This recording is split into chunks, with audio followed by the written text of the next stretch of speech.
کشورها رو به دو گروه میشه تقسیم کرد. یک گروه از کشورها منابع خدادادی فراوان دارند و میتونن با فروش این منابع هزینه‌های خودشون رو تأمین کنند. یک گروه دیگه از کشورها منابع خدادادی ندارند و باید کار کنند، یه چیزهایی تولید کنند تا بتونن با فروش اونها هزینه‌های کشور رو تأمین کنند.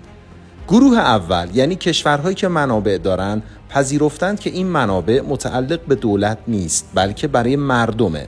پس اگه دولت اونها رو میفروشه در عوض دیگه نباید از مردم مالیات بگیره، مثل عربستان، امارات، کویت و قطر. در گروه دوم یعنی کشورهایی که منابع خدادادی ندارند، مردم پذیرفتند که باید کار کنند، یک چیزهایی تولید کنند و بفروشند و به دولت مالیات بدن تا دولت بتونه خرج کشور کنه. مردم این کشورها با کلیات مالیات مشکلی ندارند و قبول دارن که باید مالیات بدن، اما در مورد میزان مالیاتی که باید بدن همیشه نارضایتی‌ها و اختلاف نظرهایی بین مردم و دولت‌هاشون هست.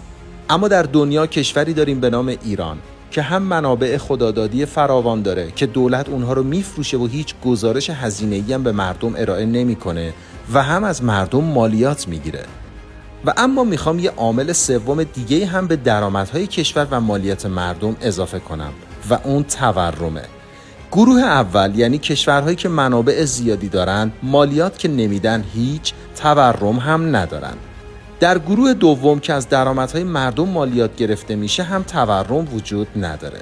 اما در ایران هم منابع خدادادی متعلق به مردم فروخته میشه، هم از مردم مالیات گرفته میشه و هم پول بدون پشتوانه خلق میشه که منجر به تورم میشه.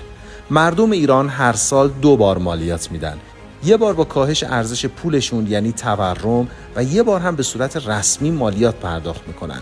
این بدترین و بیرحمانه ترین سیستم اقتصادیه که میتونه در یک کشور طراحی بشه. صاحب نظران و اندیشمندان اقتصادی باید راجع به این موضوعات در فضای رسانه‌ای صحبت کنند و سطح آگاهی عمومی رو افزایش بدن.